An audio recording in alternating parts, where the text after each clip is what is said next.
Cashflow Diary Podcast, episode 233. Welcome to yet another exciting episode of the Cashflow Diary Podcast, the podcast that teaches you insider tips, tactics, and strategies for creating leverage streams of cash flow into your life. Learn from top-performing entrepreneurs, business owners, investors, and thought leaders from across the globe as they share their secrets to success. Like what you learn on this and other Cashflow Diary podcast episodes? Go to learninvestingnow.com and sign up to receive powerful tips and information that will help you succeed as an entrepreneur and investor. Now, here's your host, investor, entrepreneur, business owner, educator, speaker, author, and master facilitator of Robert Kiyosaki's cash flow game, Jay Massey.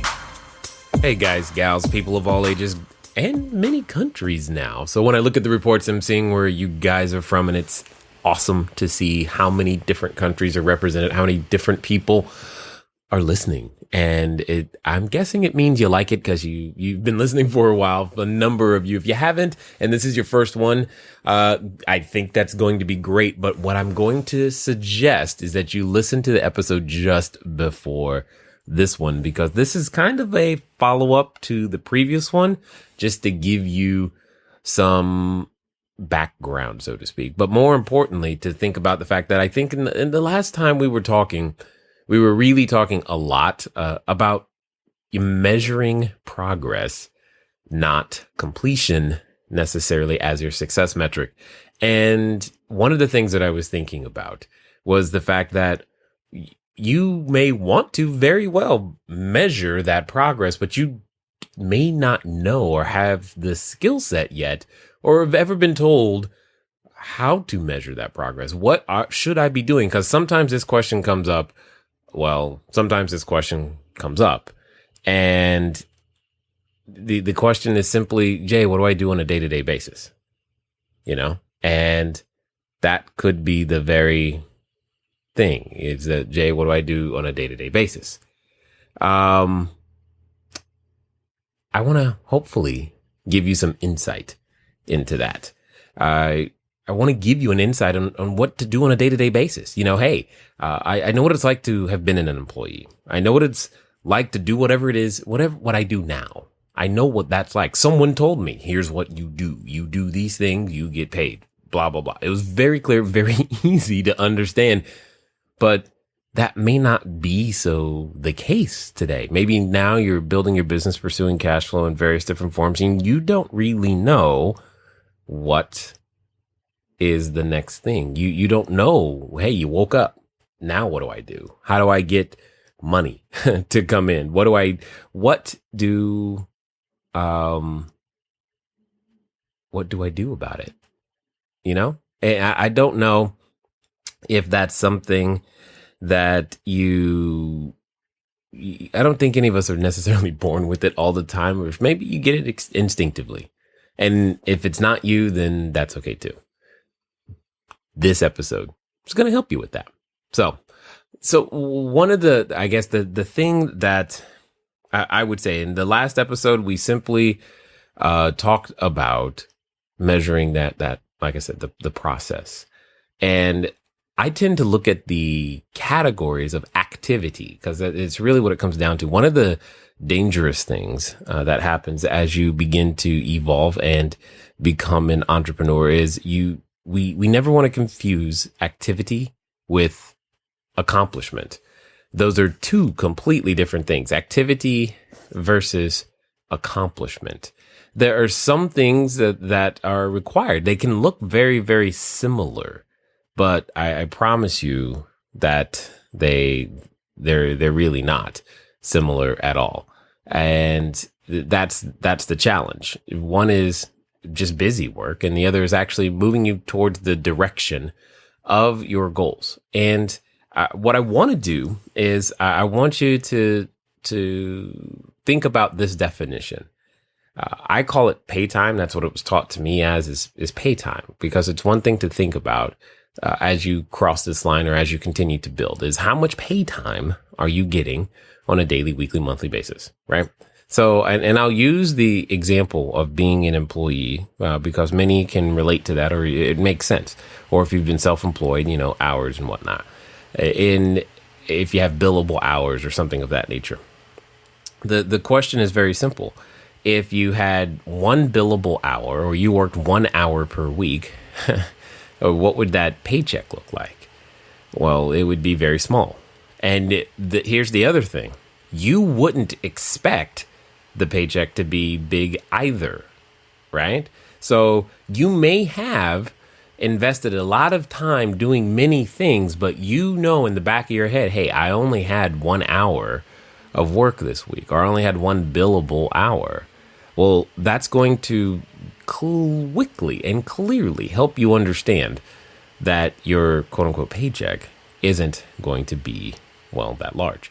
So here's a different way of looking at it, because now that you're, crossing over, so to speak, or now that you're building it bigger and doing these great things, the thing you must understand is that you're no longer paid just for the amount of time that you exist at the workplace, wherever the workplace is for you. And, that being one of the freedoms that we get to enjoy is our workplace can be very different places. So that being one of the things, that being said, what it comes down to is understanding that pay time for you, for myself, or for many other entrepreneurs is actually it's time spent on the phone or in front of a prospect or a customer. That's it. That's really when you're in the right mode of pay time. That's like the most direct route to getting paid is time spent on the phone or in front of a prospect or a customer. So to be clear, this does not mean like picking up your dry cleaning. This does not mean where you are preparing to go somewhere, I'm not saying the, dry cleaning or hanging out with kids and going to a soccer game, or I'm not saying those things aren't important. Arranging your office, that's the popular one, right? You have the phone on one side of the desk and you put it on the other side of the desk, or you're tidying up the business cards that you're moving them all around and shuffling them papers. Okay, that's wonderful. I'm not saying some of those things aren't necessary. And it's even harder as a real estate entrepreneur because you're thinking, well, I need to analyze deals. Oh, I'm not saying you don't. You do. I need to do due diligence. I'm not saying you don't. You do. But that's not time spent on the phone or in front of a prospect or a customer. That's where the highest and best use of your time and activities that help you to do that and support you in that are typically what's going to, at the end of the day, put money in your pocket. So what I'm going to do is I'm going to give you a framework or a structure, if you will, that I believe will assist you in making these things happen. It's one of the success triangles, as I was taught them, and it's the GPT, or goal, plan, and track. You got to have a goal, you got to have a plan, and you got to track it. I told you in the previous episode, hey, you've got to measure your progress. Well, sometimes we don't know how to measure our progress, and to make sure that you don't measure the wrong things, I'm going to give you some ideas of what you can indeed measure to make all of this work. So, what does that mean? 3 categories of things to measure. It's personal development, promotion, and communication. I'll say that again. It's personal development, promotion, and communication. These are 3 very, very important areas to measure this entire time as you continually grow. Now, the interesting thing is, in my opinion, one of the most important is the personal development one. If you neglect this one, this is actually one of the most important, but it's often the most neglected because people just want to get straight to work, so to speak. And I've written an article before. I've said it before. You will never out-earn your personal growth. You must learn to grow personally. At the beginning, it could be just learning to talk to people, and that's that's fine. That's part of your process. That's what you might have to go or grow through in order to get to that signed contract or that closed escrow. And there's nothing wrong with that. That's just part of the process. If you're willing to let yourself grow and grow through the process and see it that way. So personal development actions. What does that mean? Well, for me, there's really only two things. It's one, you've heard me say it before, clarity leads to power, and it's the power to decide and act, period. And therefore, we should have a goal. That means you should spend and invest some time reviewing them. This is something that is actually beneficial for you on a daily basis. You probably have figured this out already. However, it helps to have that internal inspiration at your ready when you are faced with the challenges. And we all have learned, and you've been around enough to know that the biggest competitor that you must face is the person staring you back every time you look in the mirror. But learning how to deal with that person staring you back and making sure that your goals are bigger than the obstacles. Again, reference the episode, just before this one. And you'll understand that reminding yourself of why you're doing something is absolutely critical to your completion of it, to your persevering through it, to the tenacity that you will hopefully develop to make it completely happen. Cultivating your goals. This is something, in my opinion, that is absolutely critical. And it's one of those personal development actions that I know is skipped a lot. One of those things, when it comes to, cultivating your goals, another personal development action would be self-training. What does that mean? That in this case, we're talking actual skills, maybe some of that skill is, sales. Maybe it's marketing. Maybe it's just learning how to speak. Maybe it's learning about how to schedule your own calendar and time block. Maybe it's about negotiations. Maybe it's just learning how to be silent. That's a good skill too, right? There are many, many skills. Disciplining yourself, your emotions, for sure. Developing emotional intelligence, and even being able to hear when people are talking to you what's not being said as much as what is being said. Hopefully, those things come across very, very clearly. Self-training is huge. The cool thing is it's easy to score points in these categories and make sure that you are cultivating your goals and self-training. I mean, you may not think of it as self-training, but you can train yourself just to be grateful. In fact, one of the things that I do, a friend of mine, and some of you may know his name, John Asaraf, gave me a coin that I know he carries them himself, and he gave me one. It's a gratitude coin, quite simply. And every time I touch it, the whole idea that nothing else is just to think of something that you're grateful for. It's one of many mechanisms that helps me to maintain an air of gratitude. I'll give you a few more in this personal development category. Obviously, there's a time for actually defining what it is that you want to achieve. And when you're thinking about cultivating your goals, it doesn't even have to be large and looming. Just give yourself a goal for today, period. This is what I am going to get done today, right? This is who I'm going to be and show up as today. And just go after that, whatever that might be. Another quick exercise is to simply, and I like this one a lot, it can become a success journal or gratitude journal, depending on how you look at it. And all you got to do is finish the sentence, right? And it makes it very, very easy. Today, 5 reasons I am successful are. That's the question. And then you write down 5 reasons. What are 5 reasons that today you are successful? And it sounds silly, but if this is a practice you ever so would choose to adopt, just try me out for a week. Try me out for a week, right? Once a day, think of 5 things that today you will allow yourself to consider yourself successful for. And they can be anything. You get to define the rules, but you're training yourself in various different ways. Obviously, and let me give you a couple examples just in case it's not as obvious. It could be simple as I remembered to hug my kids.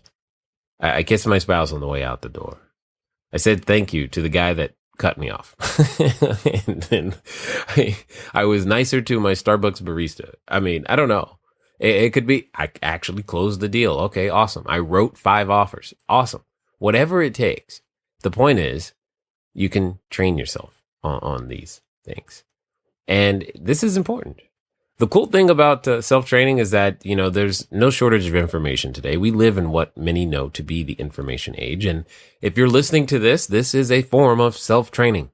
You're keeping your brain, your mind, and your body, and all in the same conversation. Because you may not realize it, but by staying in the conversation, it propels you more. It puts you in a situation where you're more likely to continue to achieve. You're more likely to notice the opportunity. And so listening to podcasts, reading books, listening to audiobooks, these are all forms of self-training. Going to events, these are forms, seminars, these are webinars. These are all forms of self-training. And the cool thing is you're completely in control of all of those personal development actions. The next one is promotion actions. These are simply just one of the major reasons. And again, the reason, if your business right now is you've not done a deal and you're just trying to get $1,000 or you're in the 4 figures, you've got the same problem for the person who's actually done a deal and is trying to get to the 5 figures. And you've got the same problem the person who's got 5 and trying to get to 6. And you've got the same problem of the person who's got 6 and trying to get to 7, 7 to 8, 8 to 9, 9 to 10. It's really the same in a lot of ways for most of those individuals, especially the 4, 5, 6s, and 7s. It's promotion actions. Not enough people who they don't even know that you're in business. Period. They don't even know that you're in business. You haven't told enough people. And you don't just tell somebody once and go, okay, they know. That doesn't work. You can't, it doesn't work like that. You don't send a direct mail piece once and go, okay, I sent a direct mail piece. How come everyone's not beating down my door? And how come everyone hasn't responded and accepted my offers? It doesn't work like that. You don't send an email once. You don't do flyers one time. We all know what day junk mail comes. Because it comes the same day, every day, every week, and it keeps coming. Well, let me ask you this. Why does it come more than once? Because it works. Period. And who's in business. Now, this is just one form, and again, I'm not necessarily advocating direct mail, because I definitely think it's one of the more expensive ways to go. And emails and flyers, these all things are it's a promotion action. Again, you got to do something. That's for sure. You can even turn how you leave a voicemail into a promotion action. And you've seen advertisements obviously on TV, but you see them in other places now between every website you're on, to Craigslist, to Facebook, to every social media platform. And what about networking events? Do you have what is known as an audio business card? If somebody asks you right now, hey, what do you do? Do you have a programmed response, or at least a response that you've practiced enough so that it can come out of your mouth and help them be interested in what it is that you are doing? I honestly, I don't know. But the ones who are making progress will. And speaking of talking to people, do you even make a phone call? And if so, to whom? And when is the last time? The point I'm trying to say is that promotion action is huge. And learning to make sure that you continually do that is tremendously important. Again, the major reason you're not doing as much business as you'd like is simply because you're not giving enough people enough opportunities to actually do business with you, because they probably don't know that you have something that they want. So promotion actions are huge and ginormous and important. And I've just given you some examples as well. And then it's the communication actions. Now, see, the promotion action isn't necessarily, so I don't want you to think like a coupon per se. I want you to just, it's the, hey, I'm in business, right? Type of message. Not necessarily the, here's the offer and deal I got for you today. You've heard me talk about educate to dominate, right?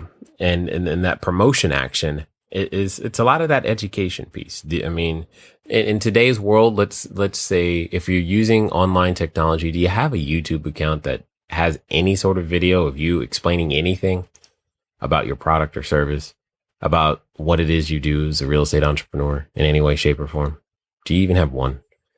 Do you have a Facebook page? Do you have an Instagram account? Any of these things, promotion actions.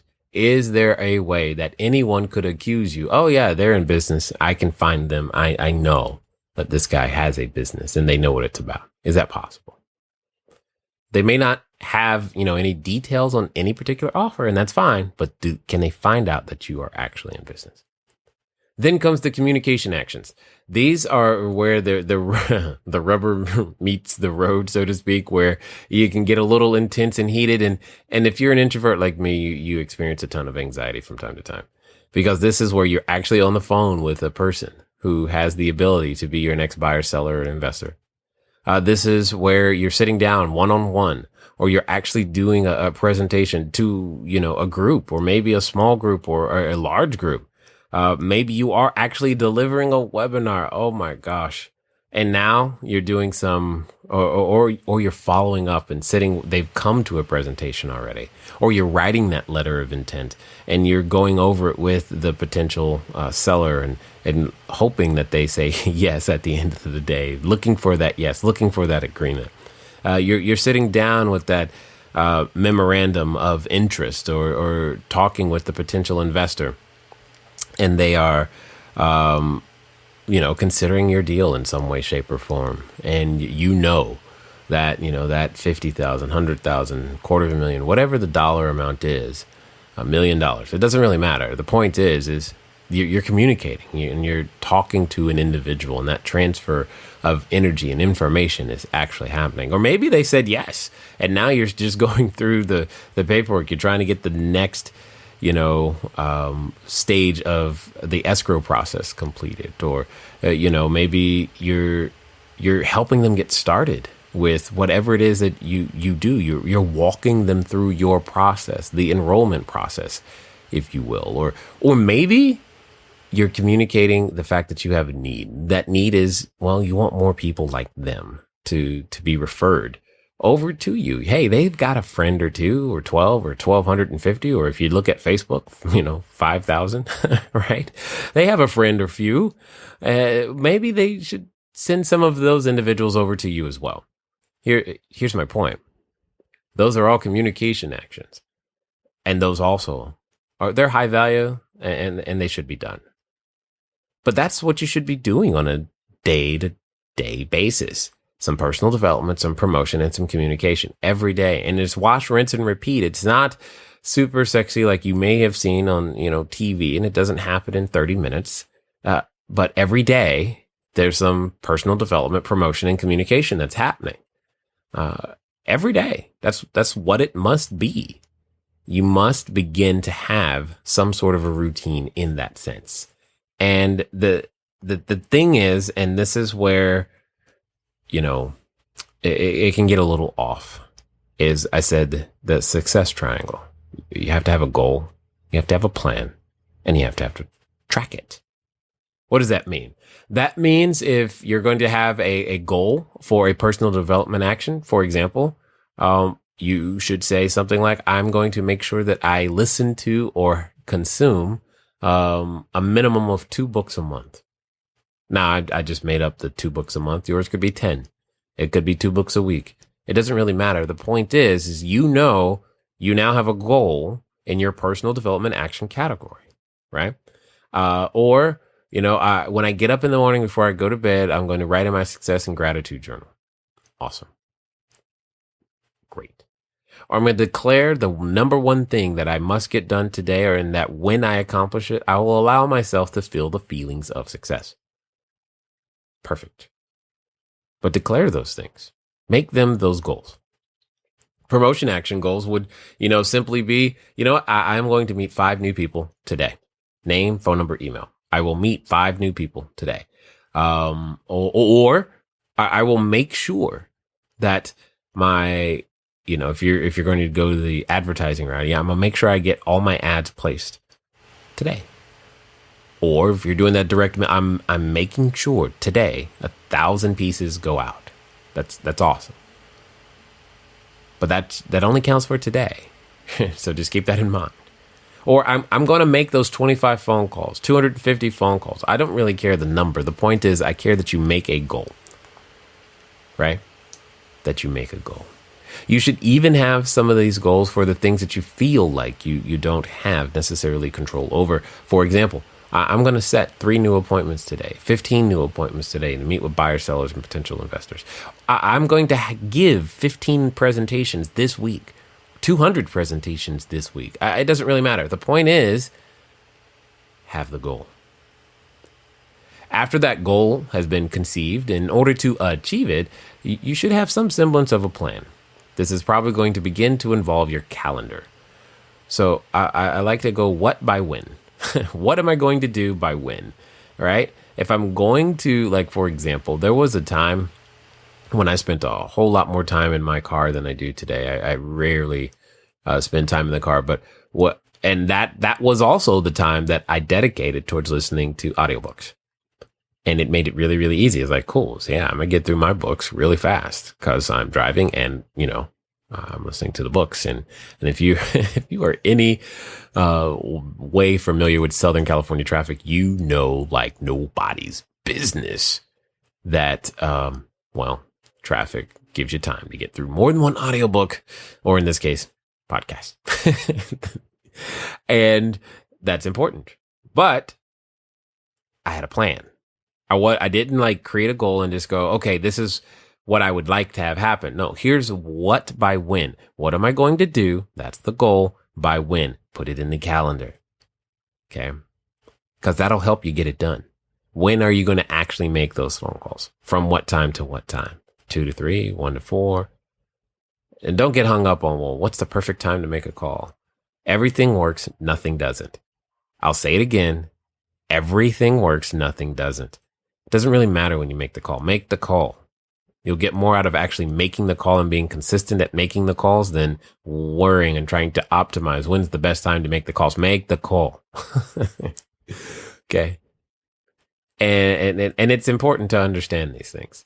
So what by when? You got to have a plan on how and when you're going to do these things. Okay. If you're going to actually write 12 offers this week, 12 offers today, 200 offers this month, whatever the number is, I don't care. If you're going to do it, how many are you going to do per day? Or what days is going to be your offer writing day so that you can do other things other days? And stick to it and do it. That way you have a plan. Then obviously, as I said, probably the most important piece is the actual tracking. You want to just, it doesn't even have to be complicated. A sheet of paper, an Excel sheet, simply fine. Ask yourself every day, take inventory. Did I do my personal development actions today? Did I cultivate my goals? Did I have any self-training?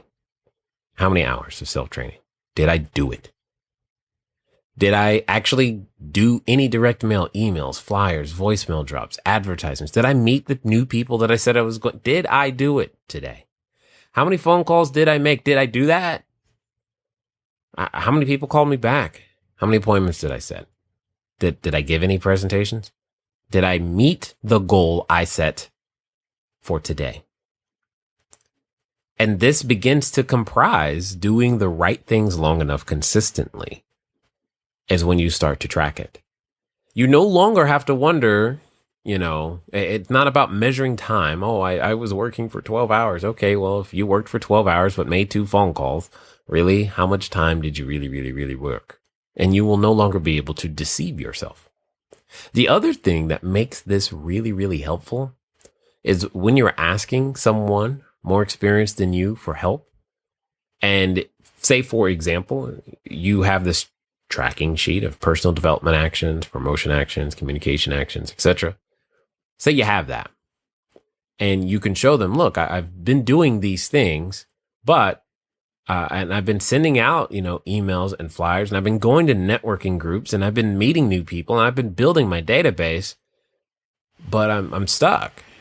And maybe it's you're not setting the appointments, and now they can work with you and say, hey, tell me how you're trying to set an appointment. Let me listen. Let me hear. Or maybe, you're good at setting appointments, but no one's showing up to them. Or you're good at setting the appointments and you're delivering these presentations, but nothing's closing. Well, okay, cool. Then let's talk about, show me a sample presentation. What does that look like? Or maybe you're not even getting that far, and the real issue is you're just not meeting enough people. Your database isn't growing. And that could be the very case, but you don't know it. So instead of taking yet another course or class, what you probably just need to do is go talk to some people. Do what you know you should be doing. And quite honestly, if you're like me, you can get afraid to do it from time to time. I understand. Here's why I wanted to have this conversation with you today. It's because for many places all across the world, this coming week and the week after is going to be a really, really great time to do what I believe is the foundational, most important one on this entire list. See, when I'm working with a new client or a group coaching or whatever, I will often bet, like if I was actually like taking bets on who's going to make it and who's not, I often would bet on the person who's committed to their personal development, to the person who's always asking me, Jay, what's the next book I should read? To the person who's actually reading those books and growing and changing and still going to that next seminar, still investing in themselves and growing and changing. Because that's really where you're going to get the best and highest return. And I'm hoping that if you've made it this far, you're one of those people. And I wanted to make sure that you heard that this is the time. It's your time. And to make it your time, go sharpen that axe. Sharpen the saw before you start trying to use the tool. And you are that tool. And now's a great time because, well, let's face it, you're already thinking about the next year anyway. And might as well do something to give yourself a shot at making the next year different than this last one. It's been fun talking to you today. I look forward to talking to you soon. Until next time.